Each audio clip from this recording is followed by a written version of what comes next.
tan amable de ponerse sobre sus pies y abra su Biblia conmigo en el libro de Deuteronomio, en su capítulo 8 y su verso 12 al 17. Deuteronomio en su capítulo 8, en su verso 12 y verso 17. Amén. Puede decir amén cuando lo tenga, así lo leemos todos juntos. Y si no, pues tal vez nos apoyan en pantalla con el versículo, o lo voy a leer en la versión Nueva Traducción Viviente, y usted lo puede leer en su Biblia en la versión que traiga. Bueno, ya lo tenemos en pantalla, así que lo vamos a leer en el nombre del Padre, del Hijo y del Espíritu Santo. Y dice: no suceda que comas y te sacies y edifiques, como dice la palabra, buenas casas. Diga conmigo: buenas casas, en que habites. Verso 13: y tus vacas y tus ovejas se aumenten, y la plata y el oro se te multipliquen, y todo lo que tuvieres se aumente. Verso 14: y se enorgullezca tu corazón, y te olvides de Jehová tu Dios, que te sacó de tierra de Egipto, de casa de servidumbre. Verso 15: que te hizo caminar por un desierto grande y espantoso, lleno de serpientes ardientes y de escorpiones y de sed, donde no había agua. Y él te sacó agua de la piedra del pedernal. Verso 16: que te sustentó con el maná en el desierto, comida que tus padres no habían conocido, afligiéndote y probándote, para a la postre hacerte bien. Verso 17: y digas en tu corazón: mi poder y la fuerza de mi mano me han traído esta riqueza. Vamos a orar por la palabra de Dios. Padre, te doy gracias por la oportunidad que nos das en esta tarde de poder escuchar y aprender de tu palabra. Yo te pido, Señor, que hoy abras nuestro entendimiento, abras nuestros corazones, para que podamos recibir tu palabra con alegría, con gozo, Señor. Pero que también hoy, esta noche, podamos entender tu palabra y podamos, a través de tu Espíritu Santo, creer en tu palabra, Señor. Y sobre todo, Padre, yo te ruego que nos des la fuerza y el poder con tu Espíritu Santo de poner en obra esta palabra. Bendícenos, enséñanos y habla a nuestro espíritu y a nuestro corazón, para que traigamos a nuestra vida sabiduría y vivamos una vida plena y una vida que te agrade a ti, Señor. En el nombre de Jesús, amén y amén. Tome su lugar, por favor. Mire, hermano, a mí me gusta cuando leemos promesas reales en la Biblia y Dios lo pone en palabras claras que no dejan ninguna duda. Y la Biblia dice: cuando prosperes, cuando construyas buenas casas, cuando aumente tu oro, cuando aumenten tus vacas y tus ovejas. Es que Dios, que es todopoderoso, nos está dando la seguridad que Él nos va a bendecir y Él nos va a prosperar. ¿Qué le parece si le damos un aplauso a eso? Si estamos en Dios, no es que tal vez nos va a ir bien. Si estamos en Dios, sí nos va a ir bien. Dios te va a prosperar. A ver, ¿cuántos son bendecidos aquí? Que digan un amén. ¿Y cuántos creen que Dios los va a bendecir? Digan un amén. Así que si usted ya es bendecido, pues con mayor razón, gócese en el Señor. Y si usted está pasando alguna situación difícil, escasez, problemas, necesidad, confíe que Dios le va a bendecir y lo va a prosperar. Y hoy vamos a hablar acerca del peligro del orgullo dentro de una vida bendecida. Porque, amados hermanos, el orgullo es un veneno que destruye la comunión y el reconocimiento del poder de Dios en nuestras vidas. El orgullo es pensar y creer que no necesitamos de Dios, sino que solamente de nuestra fuerza, solamente de nuestra capacidad. Eso es orgullo delante de Dios. Lamentablemente o tristemente, a menudo cuando estamos repletos, cuando estamos prosperados, es cuando es más fácil que nuestro corazón se ensoberbece o nuestro corazón se cree autosuficiente y de pronto nos olvidamos de Dios.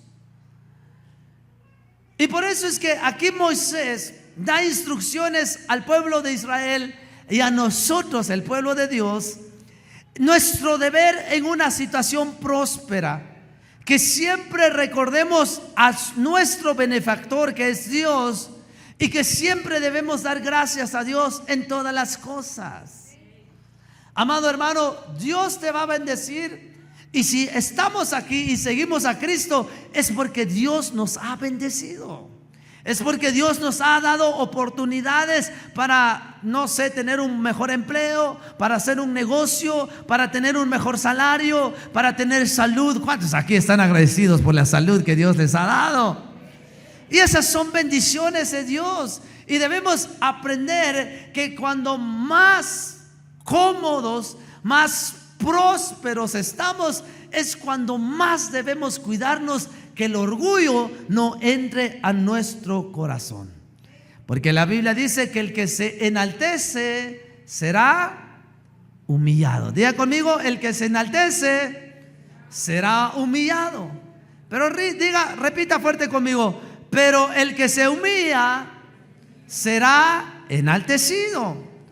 Entonces, la humildad y el orgullo no tienen que ver con cuánto dinero tienes en el banco, no tiene que ver con qué clase en qué tipo de casa vives, no tiene que ver con la marca de ropa que usas. Dios te quiere ver bien, Dios te quiere ver prosperado, pero lo que Dios quiere es que en tu corazón siempre lo reconozcas a Él como tu proveedor, como tu Dios y el que te ha permitido tener todo lo que tienes. Es un aspecto extraño y un poco terrible acerca de la naturaleza humana, que cuando en los tiempos o cuando los tiempos son buenos, a menudo nos olvidamos de Dios, que Él es el que nos bendice. Y cuando los tiempos son malos, a menudo volvemos nuestro corazón a Dios. Y esto lo vemos una y otra vez repetido en la historia del pueblo de Israel, que cuando los enemigos los destruían, cuando estaban esclavos en Egipto, se acordaban de Dios. Cuando más peor les iba en la vida, es cuando ellos tendían a acordarse de Dios. Y Dios siempre los rescataba, Dios siempre los libraba, Dios siempre los prosperaba. Pero el problema era que cuando estaban prósperos, cuando ya estaban bien, nuevamente se olvidaban de Dios. Toca al hermano que tiene a la par y dile: no esperes hasta que suceda algo malo. Vamos, dile a alguien ahí, dile: no esperes hasta que te pase algo malo para acordarte de Dios. Ahora que estás bien, cuando estás bien, es cuando más debes buscar a Dios para que siempre te vaya bien con la ayuda de Dios. Le damos un aplauso al Señor por esa gran promesa. Entonces Dios dice: yo te voy a bendecir. Te voy a dar una buena casa donde tú habites. Tu oro, tu dinero va a aumentar. Alguien diga amén a esas promesas. Pero el Señor advierte contra esto. Pero no te vuelvas orgulloso en esos días. Toca al hermano que tiene a la par y dígale: no te vuelvas orgulloso cuando Dios te bendiga. No te vuelvas orgulloso cuando Dios te dé una buena casa, un buen vehículo, cuando pagues la deuda, cuando sanes de una enfermedad. No te vuelvas orgulloso en esos días. Porque dice la Biblia que si dejamos que el orgullo entre a nuestro corazón, entonces lo siguiente que va a pasar es que olvidemos que fue Jehová nuestro Dios el que nos rescató de la esclavitud, el que nos sacó de la miseria, el que nos guardó en el desierto, o el que nos haya sacado de cualquier situación en que nos hayamos encontrado. Y no olvides, en tus mejores tiempos, no olvides que Dios es el que te guió por el inmenso y terrible desierto donde hayas pasado. ¿Cuántos están contentos porque Dios los sacó de un desierto, de una deuda, de una enfermedad, de una pobreza extrema, de alguna necesidad grande? ¿Cuántos están contentos porque Dios los sacó de ahí? Le damos un aplauso al Señor. Y no olvides eso, que si estás donde estás es porque Dios te ayudó en tu peor momento. Él te proveyó, Él te guardó, Él te prosperó, Él te abrió la oportunidad, la puerta del trabajo que tú tienes ahora. Él fue el que te permitió hacer el negocio que tú tienes. Él fue el que te ha bendecido para estudiar. Él te ha dado la sabiduría para formar una carrera profesional. No lo olvides jamás. Y hoy quiero dejarle 3 consejos a través de la palabra de Dios para que en nuestra vida siempre esté, mi amado hermano, consciente. Primero, de que Dios nos ha dado todas las cosas, y segundo, es que todo lo que tenemos es por Dios, por el cual lo tenemos. Primero, Dios nos da todo lo que necesitamos para poder trabajar. Dios te dio tus ojitos. A ver, levante sus 2 manitas. ¿Para qué Dios te dio tus manitas? Levanta tus 2 manitas. Pues Dios fue el que te dio esas manitas para trabajar. Dios te dio los pies para trabajar. ¿Cuántos están contentos por el cerebro que tienen? Le damos un aplauso al Señor, que tenemos un buen cerebro. Pues fue Dios el que nos dio todo eso. Y aparte de eso, Dios nos da la vida. ¿Cuántos están contentos que Dios nos levantó esta mañana? No fue el celular, no fue el alarma que lo despertó, fue la gracia de Dios que te dio vida. ¿Cuántos están contentos por la salud? Dios es el que lo da. ¿Cuántos están contentos por el calor de la mañana y la lluvia ahora en la tarde? Pues es Dios el que nos lo ha dado. El oxígeno que respiramos es Dios el que nos lo ha dado, hermano.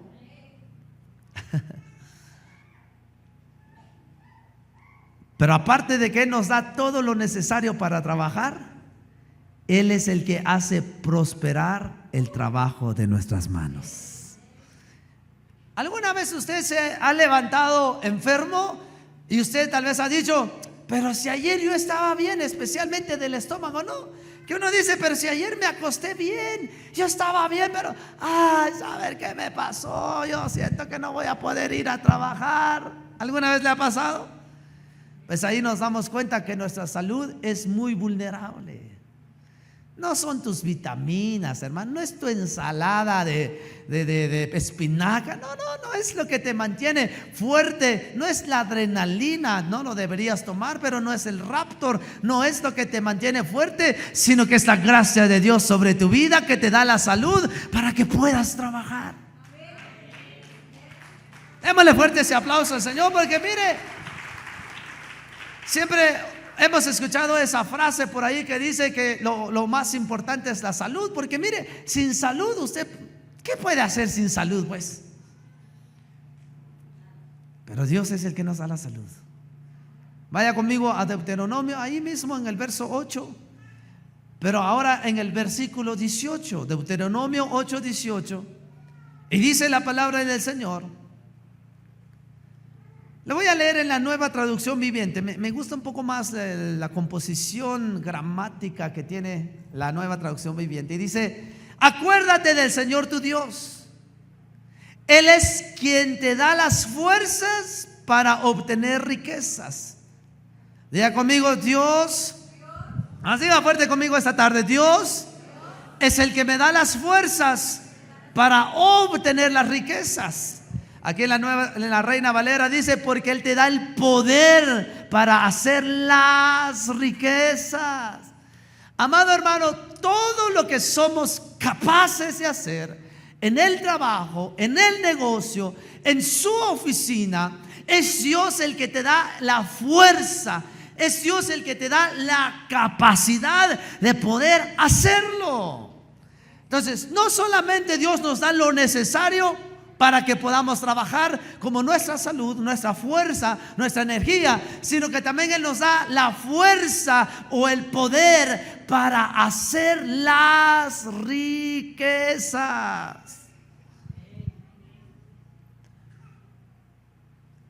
Recuerde esto, Dios nos da todo lo que necesitamos y luego Dios mismo es el que hace prosperar el trabajo de nuestras manos. Segundo, si es Dios el que nos da todas las cosas, entonces no es conveniente sacar a Dios de nuestra vida y de nuestros proyectos. Hay personas que de repente, o mucha gente, cuando ya se gradúa y alcanza una licenciatura, alcanza un par de maestrías, se vuelve un empresario, abre varias sucursales, le va bien, paga su deuda, tiene todo lo que deseaba en la vida y de repente se olvida de Dios.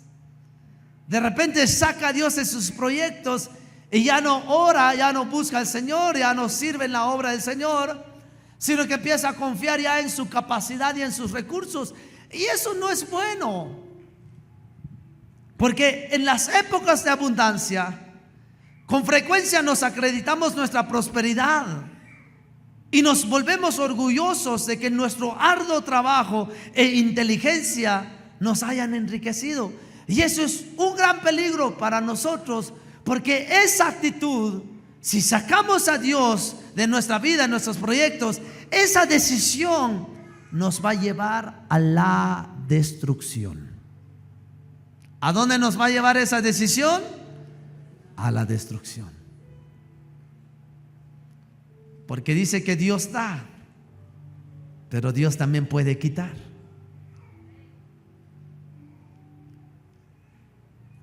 Porque la Biblia dice que los que aman al Señor, todas las cosas le ayudan para bien. Pero aquellos que rechazan al Señor o olvidan a Dios serán destruidos. Pase conmigo en el verso 19, Deuteronomio 8:19. ¿Qué dice ahí en Deuteronomio? Deuteronomio, no como dijo una hermana el otro día, en Deuterodemonio decía ella, pero no, es Deuteronomio. Ahora en su capítulo 8, verso 19 dice, lo voy a leer en la nueva traducción viviente, dice: pero una cosa te aseguro. ¿Cuántas cosas nos asegura Dios?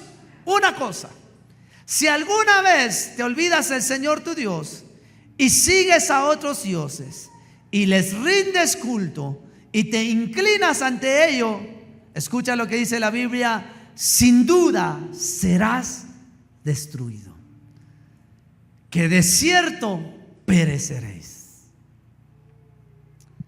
Olvidarnos de Dios es abrir un camino a la desgracia.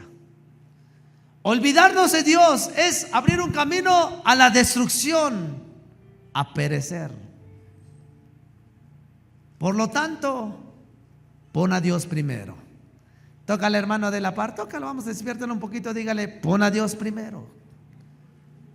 Primero debe ser Dios. Segundo debe ser Dios. Y por último, también debe ser Dios. Cuando tú hagas algo, antes de empezar un proyecto, debes ponerlo en las manos de Dios en oración. Y para eso Dios puso a personas como líderes o como ancianos en la iglesia. Ellos son los que están capacitados por Dios para ir y bendecir tus proyectos o tus negocios. Había una hermana, se llamaba Catarina. Hace unos años el Señor la guardó en su presencia. Y ella tenía esa buena costumbre, que cualquier actividad que hiciera, siempre me llamaba con anticipación y me decía: pastor, fíjese que voy a hacer tal actividad, hágame favor de venir a orar en mi casa antes que yo vaya al mercado, o antes de que yo busque al albañil, haga favor de venir a mi casa antes de que yo prepare la fiesta. Y me impactó bastante el corazón de esta hermana, porque siempre lo hacía con anticipación. Pero a mí me ha tocado a veces correr por algunos, porque a última hora se recuerdan de Dios y, híjole, pero hay que orar. Llamen al pastor, fíjense que hoy a las 7 de la noche, pastor, fíjense que mañana. Y eso no es una actitud correcta. Si pones a Dios primero, Él debe ser primero. Cuando abras un negocio, antes de abrir, antes de poner el primer producto en tu local, ¿qué debes hacer? Ponerlo en las manos de Dios. Por eso es que las mujeres, cuando se alivian y tienen a un hijo, a una hija, después de los 40 días de su cuarentena, ¿qué es lo primero que ellas hacen con el hijo? Pues traerlo a la iglesia y presentarlo. Y no es nada más una costumbre entre nosotros los comedores de boshbol. Somos muy comelones de boshbol. Ayer hicimos 6 ollas de boshbol y todos se vendieron. Y no es solo una costumbre entre nosotros como nevajenses, sino es un principio bíblico que primero debe ser Dios. Antes de que empieces a estudiar, deberías ponerlo en las manos de Dios. Antes de que empieces a buscar el albañil para construir tu casa, primero debes ponerlo en las manos de Dios. Porque si Dios está en todo lo que tú haces, entonces te irá bien. Pero si sacas a Dios de todo lo que haces, irás camino a la destrucción. ¿Alguien dice amén todavía? El día que pienses casarte, antes de dar el sí, deberías pedir y poner eso en las manos de Dios. Todo. Primero, toca al hermano de la par y dígale otra vez: debemos poner a Dios primero. Vamos, toque a alguien, tóquele y dígale: debemos poner a Dios primero. Por segundo, tenemos que poner a Dios. Porque cuando ya estés en tu proyecto, ya estés avanzando, estés trabajando, Dios tiene que estar ahí. Y cuando termines tus proyectos, por último, también debe ser Dios. Cuando acabes tu proyecto, cuando acabes de construir, cuando te vaya bien en el negocio, también debe ser Dios. Por eso es que la Biblia dice que debemos presentarnos delante de Dios con acción de gracias. Le voy a poner un ejemplo de la acción de gracias en nuestra cultura chapina, o por lo menos nosotros los nevajenses. ¿Qué es lo que tú haces o qué es lo que hacemos cuando alguien nos ha hecho un favor? ¿Cómo se lo vamos a agradecer? ¿Será que llegamos y decimos: gracias a vos, gracias que me prestaste el pisto, mano, buena onda, ya sabes? ¿O cómo lo hacemos? ¿Cómo lo hace el buen nevajense? Prepara algo. No va con las manos vacías y dice: mira, tomate tu jugo, llámate tu jugo. Te traje unos panitos, gracias porque me ayudaste. Esa es una acción de gracias. Pero a veces somos muy dados a tener acción de gracias con la gente que nos apoya, y muchas veces olvidamos esas acciones de gracias con Dios. Yo digo algo. El otro día hablaba con una hermana y ella me decía: pastor, estoy construyendo mi casa. Me dijo: qué bueno. Pero mire, ¿cómo me costó encontrar albañil? Me dijo: sí, ¿cómo cuesta? ¿Verdad que cómo cuesta conseguir albañil? Así que mire, algún hermano, si es albañil y necesita uno, agárrelo aquí de una vez, lo vamos a ungir en aceite. ¿Y para qué? Ella me decía: ¿cómo cuesta conseguir albañil ahora? Así que, o conseguirme albañil, mire, pastor, yo le doy refacción cuando llega temprano, dice ella. Yo le doy refacción a las 10 le doy almuerzo y le doy su refacción antes de irse. Y todavía yo le pregunto qué le gustaría comer, porque yo lo quiero tener contento para que deje bien mi casa y que lo termine. Y no está mal, está bien ser generoso, tener acción de gracia con el hombre, pero también no olvidemos que hay un hombre que nos ha dado todas las cosas. Yo le quiero dejar este pensamiento: que conforme al precio de nuestro proyecto, así también debe ser nuestra acción de gracias a Dios, ¿no cree? Porque es un poco irracional que de repente tu casa esté valorado en 100,000 quetzales, al albañil de esos 100,000 le des, no sé, unos 20,000, 30,000 solamente en refacción, en comida, en tratarlo bien, y a Dios le des 50 quetzalitos. No concuerda. Diga conmigo: Dios se merece lo mejor. Vamos, diga conmigo fuerte: Dios se merece lo mejor. Así que usted no puede darle miserias a Dios. No tienes un Dios limosnero, hermano. No tienes a un Dios mendigando. Dios merece lo mejor. Amén. Diga conmigo, en la medida de mi proyecto. A ver, diga conmigo, en la medida de mi proyecto, así debe ser la medida de mi acción de gracias a Dios. Le damos un aplauso más al Señor.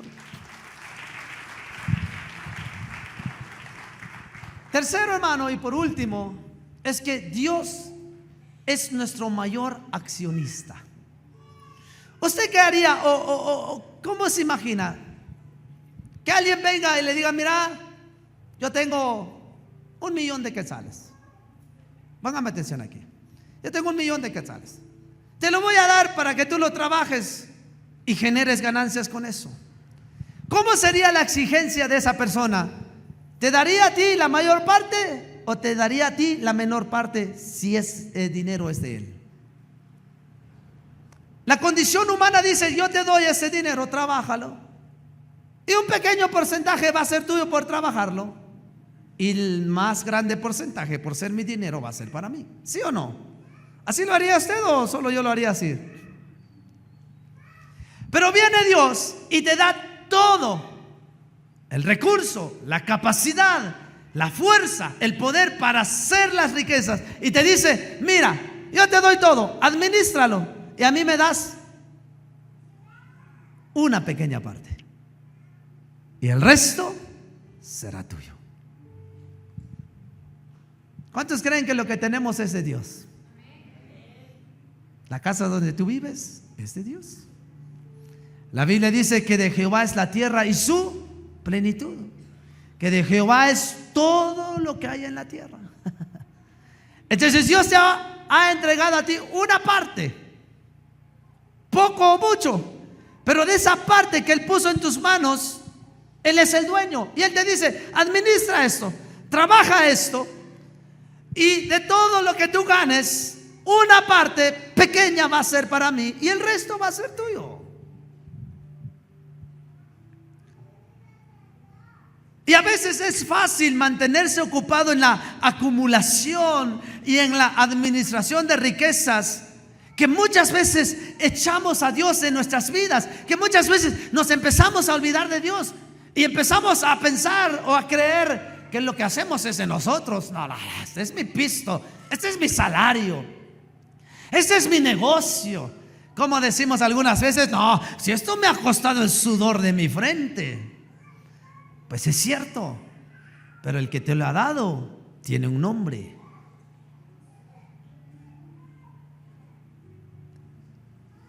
Pero debemos saber que es Dios el que nos da todo lo que tenemos. Y es Dios el que nos pide que lo administremos. Ahora, hermano, si Dios ha cumplido su promesa, lo menos que podemos hacer como hijos de Dios es cumplir con sus mandamientos.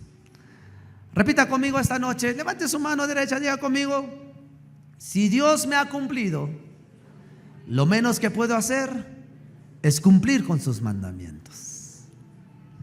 Es que Dios no nos pide algo que no podamos hacer. Dios no nos pide algo que Él no nos haya dado. Sino Él hace un trato con nosotros y nos dice, está bien, yo te voy a prosperar, te voy a dar el poder para hacer tantas riquezas, pero debes cumplir con mis mandamientos. ¿Estás ofrendando según la bendición que has recibido de Dios? ¿O te has olvidado de eso? ¿O pareciera que Dios ya no importa en tus finanzas, en tu suma, en tu administración financiera? Pareciera Dios, y solo hemos empezado a dar al César lo que es el César. Y muchas veces nos hemos olvidado de dar a Dios lo que es de Dios. Recuerda cuál fue tu primer salario. ¿Cuál fue tu primer salario? ¿Cuál fue tu primera ganancia en el negocio? ¿Cuál fue tu primer ingreso en tu profesión? ¿Cuál fue? ¿Ha aumentado? ¿Cuántos han aumentado sus ingresos? Levante su mano con el favor de Dios. ¿Cuántos han aumentado sus ingresos? Usted dice, no, pastor, si cuando empecé ganaba una miseria, pero gracias a Dios gano bien. ¿Cuántos ganan bien? Le damos un aplauso al Señor. Ahora, échale un vistazo en la manera en que ofrendas. Porque hay personas que siguen ofrendando como cuando ganaban una miseria.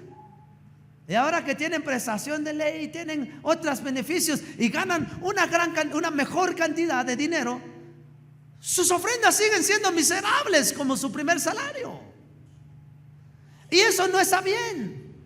Porque la Biblia dice en el libro de Deuteronomio, vaya otra vez conmigo a Deuteronomio, en su capítulo 16 y su verso 16 y 17. Deuteronomio capítulo 16, versos 16 y 17. Y dice la palabra, vamos a leer la última frase del versículo 16. Y dice, y ninguno se presentará delante de Jehová con las manos vacías. Mire, hermano, esto está claro. Y más no le puedo decir, ninguno. Diga conmigo, ninguno. Vamos, diga fuerte conmigo, ninguno. Repita esta noche conmigo, ni yo. Y la palabra dice, se debe presentar con las manos vacías. Porque cuando te presentas con las manos vacías, es como que estuvieras diciendo, Dios no me dio nada, Dios no me bendijo. Tuve un negocio, tengo un trabajo, pero Dios no me da nada. Pues si es así, no hay problema. Porque el verso 17 dice, cada uno con la ofrenda en su mano. ¿Cómo debe ser nuestra ofrenda, hermanos? ¿Conforme a qué? A ver, leamos la última frase. ¿Cómo debe ser nuestra ofrenda? Conforme.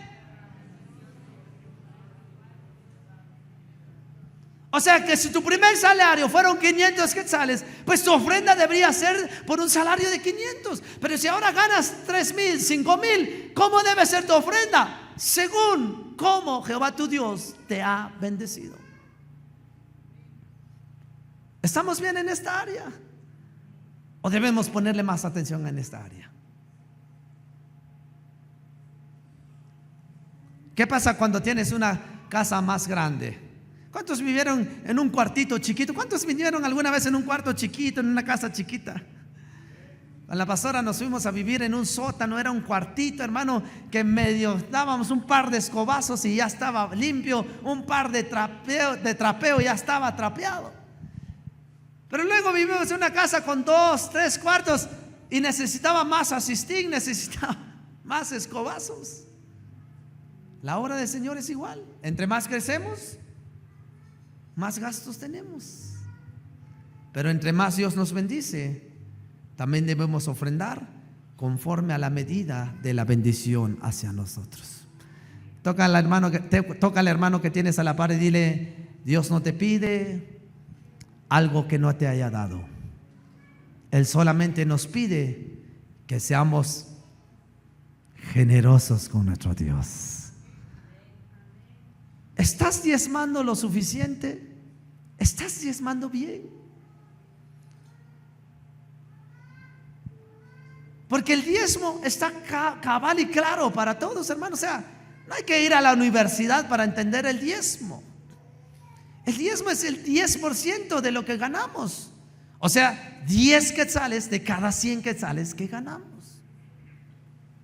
¿Por qué lo complicamos tanto? Y es que está fácil. Y todo el que no diezma le está robando a Dios. Y la Biblia dice que los que le roban a Dios son malditos con maldición. Y es que Dios no te pide el diezmo de algo que no te haya dado, sino solamente Dios dice que le demos el 10% de todo lo que nos ha dado. Vaya conmigo en Malaquías capítulo 3, versículo 8.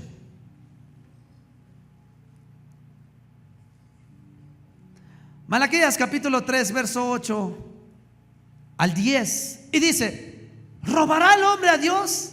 Y esa pregunta, háztelo a ti, ¿le robaré a Dios?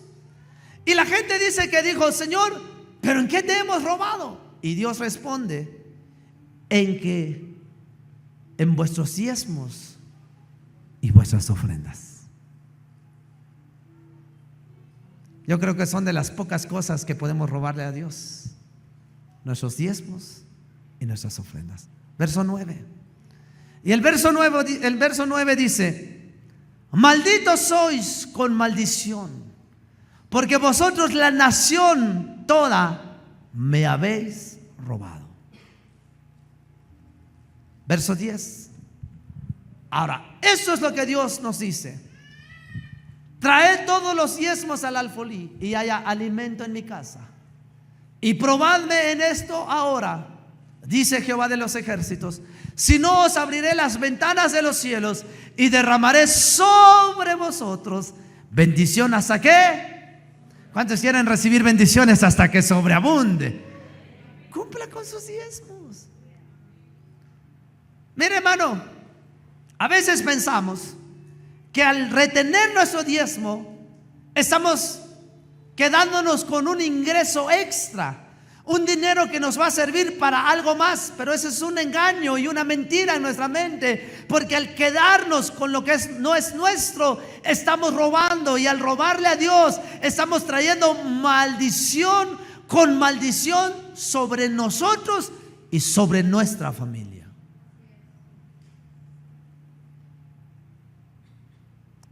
¿Estás presentando tus primicias?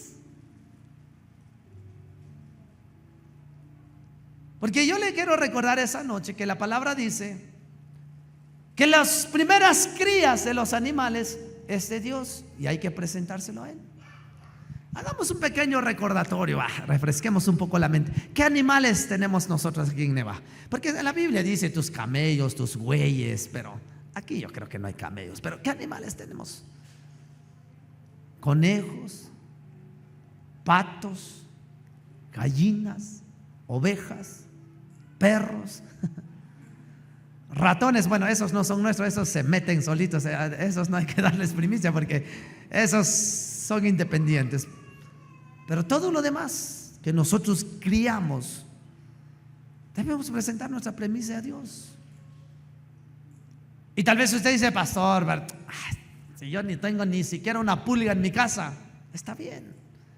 Pero de repente usted tiene una su mata de duraznos, de ciruela, frutos de la tierra, y los primeros frutos de cada año son de Dios, y hay que darse. Mire, hermano, hagamos cuenta de una mata de durazno, que es el más común en nosotros. ¿Cuántas frutas cree usted que da una mata de duraznos al año? Calcule un número rapidito. ¿Da unas 500? Hagamos cuenta que da 500 duraznos. Dios no te está pidiendo que traigas todo el palo y todos los... No, solo los primeros frutos. ¿Cuántos son los primeros frutos? Y mire cómo es la naturaleza, porque aún la naturaleza obedece el mandamiento de Dios, y todo árbol, toda cosecha siempre tiene sus primeros frutos. Y no son todas las frutas, sino son unos cuantos nada más que maduran primero. Y esos son primicias para Dios. Vaya conmigo en Nehemías capítulo 10 verso 35. Nehemías capítulo 10 verso 35, porque a veces miramos esto y decimos: ¿será que está en la Biblia? Ahí está. Nehemías 10:35 dice: y cada año traeríamos ¿a dónde? A la casa de Jehová. ¿Qué cosa? Las primicias de nuestra tierra y las primicias del fruto de ¿cuántos árboles? Todos los árboles. Verso 36. Asimismo, los primogénitos de nuestros hijos, de nuestros ganados, como está escrito ¿en dónde? En la ley. Y que traeríamos los primogénitos ¿de qué? De nuestra vaca, de nuestras ovejas, a la casa de nuestro Dios, a los sacerdotes que ministran en la casa de nuestro Dios. Tal vez usted no tiene vacas ni ovejas, pero tal vez tiene otros animalitos que mencionamos. Toca al hermano que tiene a la par: traigamos nuestra primicia con gozo. Y hay mucha gente que a veces, no sé si por obra del diablo o por desconocimiento de la palabra, dicen: ¿para qué le das tu diezmo al pastor? Y es que no se le da el diezmo al pastor, el diezmo se le da a Dios. Y luego dicen, en lugar de dar el diezmo al pastor, mejor dáselo a los pobres. Pero eso no es lo que dice la Biblia. Ya vimos en Malaquías 3:10 que Dios dice, traigan los diezmos al alfolí, aquí en la iglesia.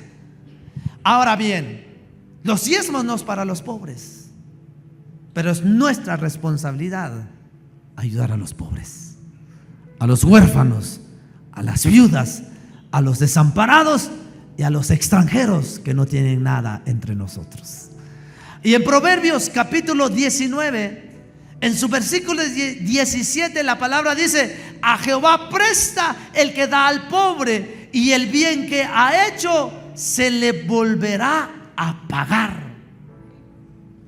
Entonces son 4 nuestras obligaciones financieras con Dios: nuestras ofrendas, nuestros diezmos, nuestras primicias y nuestras limosnas. Mire, hermano, seguramente no podemos saciar la necesidad de todos los pobres, ni siquiera de los de aquí de Nevaja. Pero Dios, en su grande sabiduría, pone personas puntuales en nuestro camino para que nosotros les apoyemos para aliviar sus necesidades. El otro día fui a un culto de acción de gracias y terminó el culto y la familia sirvió unas lacatamas calientitas, hermano, con carnita de cerdo, picantito, así rico. Pues yo me comí una y me traje la otra porque me dieron 2. Voy a hacer un pequeño paréntesis aquí. Póngame atención, voy a hacer un pequeño paréntesis. No es que yo no quiera comer, a mí me encanta tragar, hermanos. Pero el doctor me dijo: ¿quiere vivir? Deje de tragar. Entonces me puso a dieta. Entonces ahora como un poquito menos, he bajado un poco de peso. Pero no es porque realmente la enfermedad me esté afectando bastante, sino es porque el médico me dice: mire, tiene que bajar su peso para que su corazón pueda trabajar con normalidad y todo lo demás. Entonces me comí un lacatama, no sé cómo se dice, me comí un lacatama y me traje el otro. Y la hermana llegó todavía con otro plato y me dice: pastor, llévele a la pastora, me dijo. Gracias, hermana, le echamos en una bolsa. Había dejado mi carro aquí en el parqueo municipal y me vine a pie. Y cuando vi a un señor con un rótulo y él estaba haciendo unas florecitas con hilo muy bonitas, y yo dije: voy a llevarle una a mi esposa y a mis hijas. Entonces me paré y le dije: ¿cuánto cuesta? Le dije: no, me dijo. Entonces entendí que él es mudo y tenía un rótulo ahí. Y el rótulo decía: yo trabajo, decía él. Yo lo único que quiero es que me apoye y usted póngale el precio a mi trabajo que usted considere. Y yo dije: bueno, ¿cuánto costará esta flor? 10 quetzales, dije yo. Agarré 3 y le pagué 30 quetzales. Y el señor muy contento, así muy agradecido. Bueno, yo le entendí que me estaba agradeciendo. Y luego yo dije en mi corazón: saber si ya comió ese señor. Y tenía las lacatamas en la bolsa calientitas, pero estaban calientitas, recién salidas del fuego. Y agarré un plato, le puse 2 lacatamas y se lo entregué. Y cuando él le recibió, empezó a llorar. Empezó a llorar, de veras a llorar. Y decía, no sé qué decía, pero me decía que gracias y no sé qué más. Pero empezó a llorar. Empezó a llorar y agarró un puño de sus flores y me dijo: lléveselo. Bueno, yo le entendí que me dijo: lléveselo. Y yo le traté de decir que no, que es su trabajo, lo estoy apoyando. Le traté de decir y él me dijo: está bien, pues, le voy a llevar. Me mandó 5 de sus flores. A veces son acciones tan pequeñas. No tienen que ser millonadas, no tienen que ser miles. Pero cuando en nuestro corazón hay gratitud al Señor, cuando Él pone en nuestro camino algún necesitado, no importa cuánto demos, la Biblia dice que el favor que le hagamos a otros nos lo será devuelto. Hay otro versículo en la Biblia que dice que el que le da al pobre, a Jehová le presta. Ofrende, diezme, presente sus primicias y ayude al necesitado cuando usted tenga la oportunidad. Porque a veces el necesitado es uno, ¿verdad? Pero cuando uno pueda, hay que apoyar a los demás. Entonces, hermanos, no nos olvidemos que Dios es el que nos ha dado todo. Él nos da todo lo necesario para trabajar y luego Él hace prosperar el trabajo de nuestras manos. No saquemos a Dios de nuestros proyectos ni de nuestras vidas, sino pongámoslo a Él primero. Y recordemos que Dios es nuestro mayor accionista. Así que si Él cumple, nosotros también debemos cumplir. Usted le puede decir esta noche, levante su mano derecha y diga conmigo: si Dios me ha cumplido, vamos a decirlo fuerte conmigo: si Dios me ha cumplido, yo cumpliré con sus mandamientos. Le damos un aplauso al Señor por su bendición. Así que yo estoy seguro que Dios te quiere bendecir más, Dios te quiere prosperar más. Debes saber siempre en tu mente y en tu corazón que lo mejor de tu vida está por venir. No has cerrado el mejor negocio, no has abierto tu mejor emprendimiento, no has terminado de crecer con tu empresa. Si lo que has vivido ha sido bueno, lo que está por venir va a estar mejor, porque la Biblia dice que la gloria postrera de tu casa será mayor que la primera. Por eso vale la pena no olvidar a Dios, porque lo mejor aún está por venir. Póngase de pie y vamos a orarle al Señor esta noche. Yo no sé cómo has estado en tu vida, pero tal vez hoy es una buena oportunidad para volver a alinear las cosas, para volver a empezar a cumplir con Dios. No tengas pena si algún momento has fallado con tus obligaciones financieras con Dios, pero hoy es un buen día para pedir al Señor: Dios, ayúdame para que cuando tú cumplas conmigo, yo tenga gozo para cumplir con tus mandamientos. Inclina tu rostro y vamos a orar. Mi Padre bueno que estás en los cielos, te quiero dar gracias en esta noche, Señor. Te quiero dar gracias porque has sido bueno y has sido fiel. Y te quiero, Señor, pedir que tú nos ayudes a seguir adelante, Señor mi Dios. No permita, Señor, que el orgullo gane en nuestro corazón, sino danos la capacidad de tener presente siempre que todo lo que tenemos, que todo lo que somos, lo hemos recibido de tu mano. Y de lo recibido de tu mano, de eso te damos a ti, oh Dios. Yo te pido, Padre, que perdones nuestros errores, nuestras fallas, las veces que hemos olvidado cumplir con tus mandamientos. De repente, Señor, tal vez nuestra necesidad no nos ha permitido cumplir como debe ser con nuestras ofrendas, con nuestros diezmos, con nuestras primicias, con nuestras limosnas. Pero hoy te pedimos perdón y te rogamos, Señor, que nos ayudes para que no sea una carga en nuestro corazón, para que no sea una carga para nosotros el cumplir con tus mandamientos, sino que tengamos gozo y alegría en hacerlo, sabiendo que lo que tenemos, de lo recibido de tu mano te damos. Y si tenemos para darte, es porque vienen mejores cosas. Ayúdanos a no perder nuestras bendiciones, sino ayúdanos a alcanzar todas las bendiciones que tienes preparado para nuestras vidas.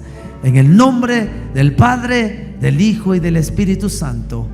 Amén y amén. Gloria al Señor. Tome su lugar unos minutos más. Hoy tenemos la dicha, hoy tenemos la oportunidad o el privilegio de participar de la Santa Cena del Señor. Y quiero dejar algunos pensamientos en nuestros corazones esta tarde. Y quiero ministrar la Santa Cena sembrando este fundamento en su corazón. Y es que debemos aprender a dar el significado correcto a las cosas, y especialmente a las cosas de Dios. La Santa Cena no es solamente algo rutinario, no es algo que es solo una práctica, sino la Santa Cena tiene el valor de la salvación de nuestras almas por medio de Cristo Jesús. Así que, mis amados hermanos, Hoy esta noche los utensilios son los menos importantes, porque la Biblia dice que debemos preparar nuestra vida para las bodas del Cordero. Y a veces hay personas que discuten que si ese es buen vino, que si ese es... No, eso es lo de menos. Lo más importante es que prepares tu vida para las bodas del Cordero. Y la Biblia dice que sin santidad nadie verá a Dios. Así como en cualquier boda, realmente no importa mucho el valor que tenga el anillo que usen. Puede ser un anillo muy caro o puede ser un anillo barato.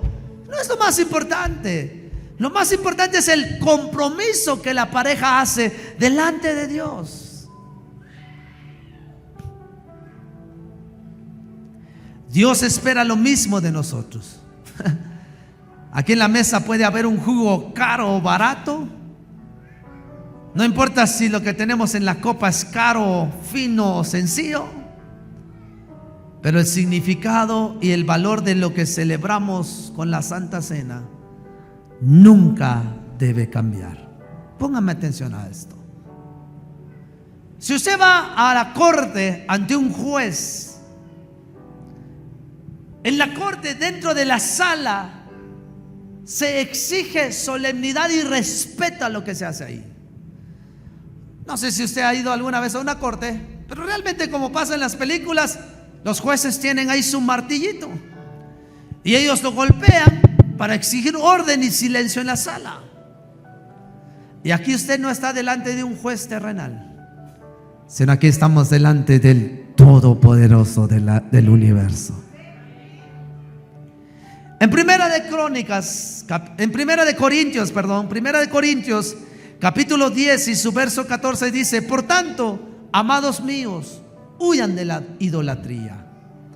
La idolatría son pensamientos y prácticas que se da a las cosas materiales más que a las cosas espirituales.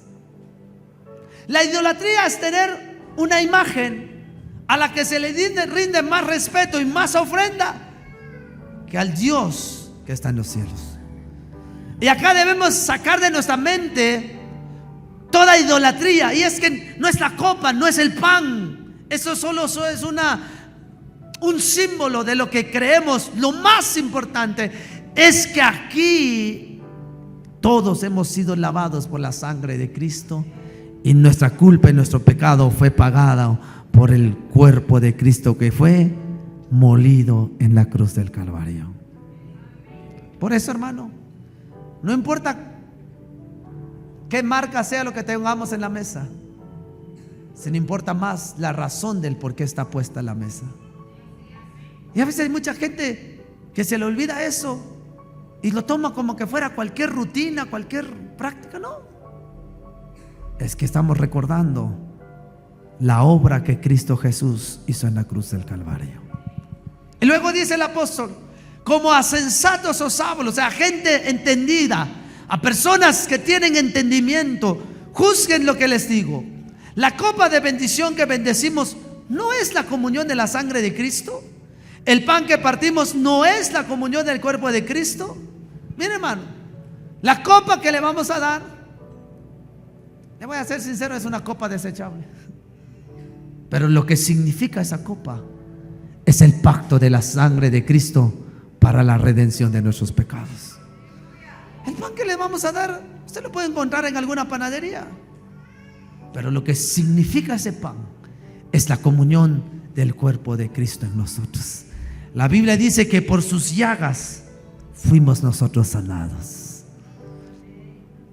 Así que cuando venimos a la iglesia, debemos tener respeto al lugar donde nos reunimos, pero debemos tener más respeto y temor a aquel por el cual venimos a este lugar.